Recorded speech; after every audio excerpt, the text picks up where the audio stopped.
किसान भाइयों नमस्कार।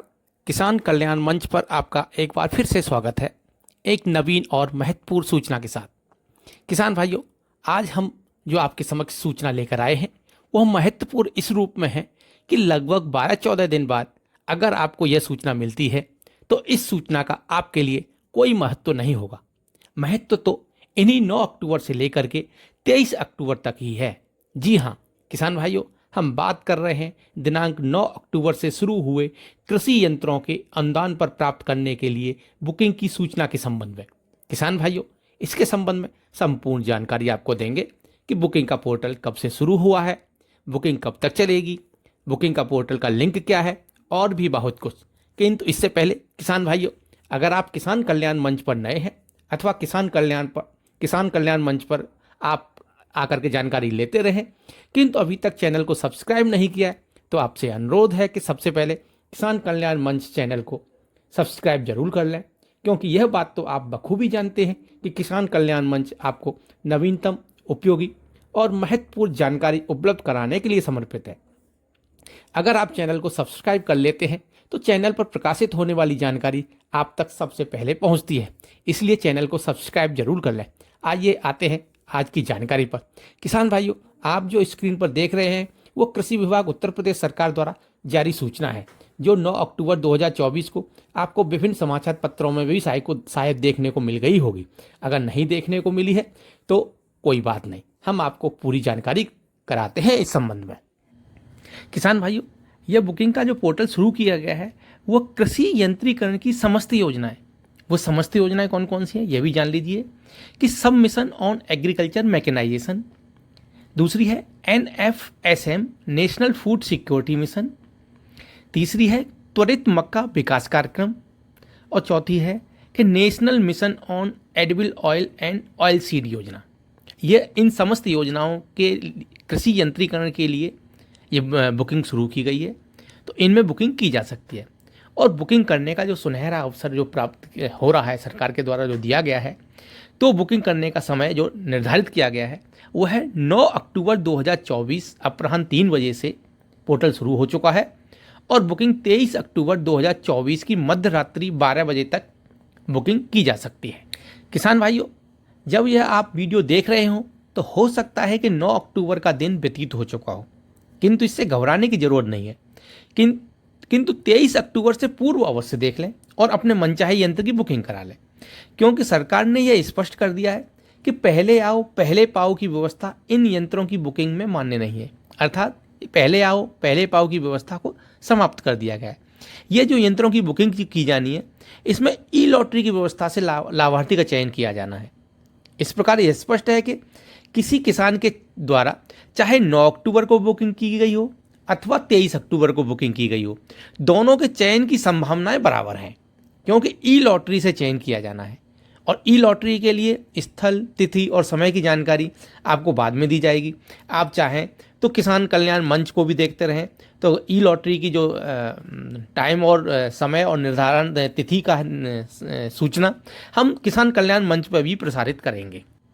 किसान भाइयों, पोर्टल पर बुकिंग से पहले कुछ बातें और जान लीजिए कि एक कृषक परिवार जिसमें पति और पत्नी दोनों शामिल हैं को एक वित्तीय वर्ष में योजना अंतर्गत उपलब्ध कराए जाने वाले कृषि यंत्रों में से किन्हीं 2 यंत्रों की बुकिंग के लिए ही अनुदान अन्वन्य होगा। अर्थात एक कृषक परिवार है, यहाँ याद ध्यान दे लीजिएगा, और जिसमें पति और पत्नी दोनों शामिल हैं, उन दोनों को लिए कृषक परिवार को लिए 2 यंत्रों के लिए ही अनुदान अन्वन्य होगा। अगली जानकारी कि समस्त कृषि यंत्रों पर जो इंडिविजुअल यंत्र खरीदे जाएंगे उन पर मूल्य का 50% और कस्टम हायरिंग सेंटर और high tech hub for custom hiring पर मूल्य का 40% और फार्म मशीनरी बैंक पर मूल्य का अधिकतम 80% अनुदान मिलेगा किसानों को। यहाँ याद ध्यान दीजिए कि अनुदान की जो व्यवस्था है कि वो यंत्रों पर जो इंडिविजुअल यंत्र खरीदे जाने उन पर 50% है और कस्टम हायरिंग सेंटर और high tech hub for custom hiring पर है जो 40% है, और जो फार्म मशीनरी बैंक की बुकिंग की जानी है, खरीदी जानी है, उन पर 80% अनुदान रहेगा। Custom hiring centre, high tech hub for custom hiring और फार्म मशीनरी बैंक के लाभार्थी को विभाग द्वारा निर्धारित दर पर कृषकों को कृषि यंत्र उपलब्ध कराए जाने का बॉन्ड भी भरकर देना होगा। अर्थात जो कस्टम हायरिंग सेंटर है और custom hiring centre, high tech hub for custom hiring और वो फार्म मशीनरी बैंक के जो लाभार्थी होंगे जिनके द्वारा ये यंत्र लिए जाएंगे, उनको एक बॉन्ड भर करके ये देना होगा कि वो आसपास के कृषकों को एक विभाग द्वारा निर्धारित दर पर, जो किराए के लिए निर्धारित दर होगी, उस किराए पर यंत्रों को उपलब्ध कराए जाना होगा। ये व्यक्तिगत उपयोग के लिए नहीं रहेंगे, ये सामुदायिक उपयोग के लिए, लेकिन उसका किराया लिया जा सकता है। यह उपलब्ध कराए जाना के लिए एक बॉन्ड भरकर देना होगा। अगर वो बॉन्ड भरकर नहीं देंगे तो उनको अनुदान देय नहीं होगा। नेक्स्ट जानकारी कि जो थ्रेसिंग फ्लोर के लिए कृषक समूह लाभार्थी होंगे, अर्थात जो सेल्फ हेल्प ग्रुप हैं वो थ्रेसिंग फ्लोर के लिए हैं, और स्मॉल गोदाम के लिए व्यक्तिगत लाभार्थी कृषक रहेंगे। मतलब व्यक्तिगत लाभार्थी जो हैं वो स्मॉल गोदाम ले सकते हैं, और जो थ्रेसिंग फ्लोर कौन ले सकता है, वो सेल्फ हेल्प ग्रुप वाले ले सकते हैं। नेक्स्ट जानकारी कि custom hiring centre, high tech hub for custom hiring तथा फार्म मशीनरी बैंक के लिए, जैसे एफपीओ के लिए जो लाभार्थी होंगे, किंतु वह एफपीओ इस विज्ञापन के प्रकाशन की तिथि से कंपनी एक्ट, सोसाइटी एक्ट में कम से कम 1 वर्ष पूर्व पंजीकृत हों, तथा विभाग के जो एफपीओ पोर्टल है, एफपीओ का जो शक्ति पोर्टल है, उस पर पंजीकृत और सक्रिय होना अनिवार्य है। इस प्रकार यह कह सकते हैं कि जो आज विज्ञापन जो जारी हुआ है 9 अक्टूबर 2023 को, 9 अक्टूबर 2024 को, तो इससे पूर्व 1 वर्ष पूर्व, तो इस प्रकार 9 अक्टूबर 2023 से पूर्व यह एफपीओ सोसाइटी एक्ट में और कंपनी एक्ट में पंजीकृत हों, और एफपीओ की जो शक्ति पोर्टल है उस पर भी सक्रिय और पंजीकृत होना अनिवार्य है। ऑनलाइन बुकिंग करते समय ही कृषक को यंत्रवार निर्धारित बुकिंग धनराशि ऑनलाइन जमा करनी होगी, जिसे टोकन मनी कहा गया है। यह टोकन मनी कितनी होगी यह भी आप जान लीजिए कि 10,000 से 1 लाख तक के जो अनुदान के लिए कृषि यंत्रों की जो टोकन मनी है वह 2,500 रुपये है, 2,500 रुपये, और 1 लाख से अधिक के अनुदान वाले कृषि यंत्रों की बुकिंग के लिए जो टोकन मनी है वो 5,000 रुपये है, और यह टोकन मनी बुकिंग करते समय ही ऑनलाइन जमा करनी होगी। नेक्स्ट अगली सूचना कि यदि आपका चयन ई लॉटरी में नहीं होता है तथा प्रतीक्षा सूची में भी नहीं रहता है जो आपका जो चयन है, तो आपकी टोकन मनी आपके खाते में वापस आ जाएगी। अगली जानकारी कि यंत्र के लिए लक्ष्य के अनुसार चयनित सूची ई लॉटरी के माध्यम से बनाई जाएगी, तथा लक्ष्य का 50% प्रतीक्षा सूची भी बनाई जाएगी, और वह ई लॉटरी के माध्यम से ही बनाई जाएगी, दोनों की दोनों, चयनित सूची और प्रतीक्षा सूची भी।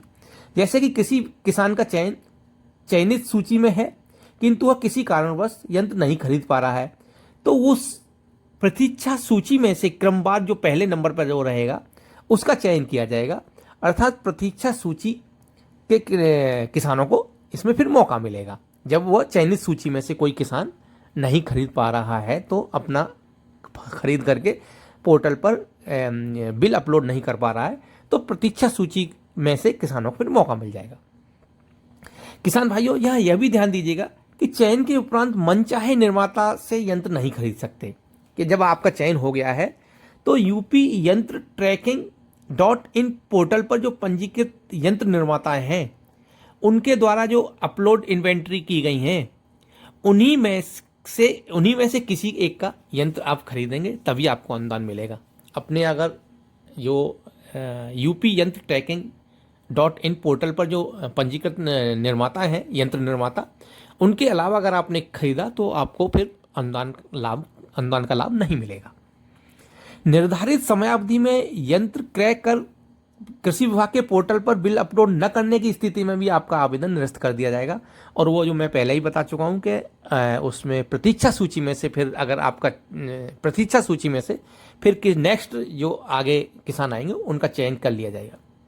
किसान भाइयों यहाँ एक और बात ध्यान से सुनिएगा कि जितने का यंत्र है उसका 50% धनराशि का भुगतान लाभार्थी के स्वयं के खाते से किए जाने पर ही अनुदान मिलेगा। यदि लाभार्थी साक्षर नहीं है और उन्हें चेक बुक जारी नहीं हो सकती है तो लाभार्थी कृषक अपने परिवार के ब्लड रिलेशन जैसे कि माता पिता, भाई, अविवाहित बहन, पुत्र, अविवाहित पुत्री एवं पुत्र बहू के खाते में से भी यंत्र की जो 50% मूल्य का भुगतान जो फर्म को किया जाना है, ये ब्लड रिलेशन वाले जो संबंधित हैं उनके खाते में से किए जाने की छूट है। किसान भाइयों, यह बहुत ही महत्वपूर्ण बात है। इस ओर अक्सर ध्यान नहीं दिया जाता है, किंतु जब सत्यापन के समय सत्यापन अधिकारी भुगतान किए जाने के साक्ष्य मांगते हैं, तो यंत्र के फर्म को आपने जो भुगतान किया है वो कैसे किया है, तब जाकर के कभी कभी सभी औपचारिकताएं पूर्ण होने के उपरांत भी अनुदान का लाभ नहीं ले पाते, तो बहुत दुख होता है। तो यहाँ यह पहले से ध्यान दे लीजिएगा कि आप जो फर्म को भुगतान करें वह उसका जितने का यंत्र है उसकी 50% धनराशि कम से कम खाते से अपने खाते से ही फर्म को किया जाना चाहिए। इसलिए इनका ध्यान देना बहुत आवश्यक होता है। बुकिंग से संबंधित कुछ और भी महत्वपूर्ण बातें बताऊंगा, किंतु इससे पहले आपसे कहना है कि किसान भाइयों, आपने इतनी जानकारी ली है और इतना वीडियो को देख लिया है, तो यह तो पता लग रहा है कि आप ऐसी जानकारी लेने के इच्छुक हैं। यह मेरा आपसे अनुरोध है कि अभी तक आपने किसान कल्याण मंच को सब्सक्राइब नहीं किया है तो सब्सक्राइब जरूर कर लें, क्योंकि यह भी आपके फायदे की चीज़ है। ऐसी जानकारी हम अक्सर लेकर आते रहते हैं और सबसे पहले लेकर के आते हैं।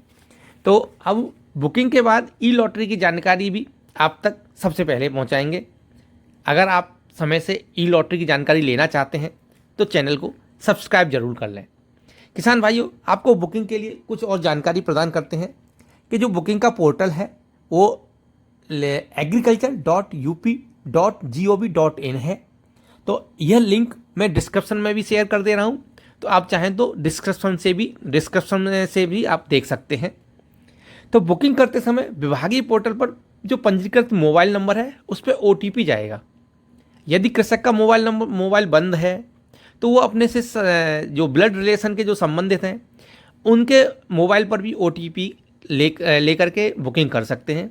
लेकिन यहाँ यह ध्यान रखिएगा कि ब्लड रिलेशन के मोबाइल नंबर पर ही OTP प्राप्त करें, किसी अन्य के मोबाइल नंबर पर OTP प्राप्त न करें, क्योंकि जो सत्यापन करते समय जो सत्यापन अधिकारी जो आएंगे वो इस बात का चेक करते हैं, देखते हैं कि जो OTP आया है, जो मोबाइल नंबर इसमें लिखा हुआ है वह किसी और का तो नहीं है। अगर किसी अन्य का निकला तो भी आपका जो आवेदन है निरस्त कर दिया जाता है, तो आपको अनुदान से वंचित किया जा सकता है। किसान भाइयों, आपको यह जानकारी कैसी लगी? अच्छी लगी तो वीडियो को लाइक ज़रूर कर दीजिएगा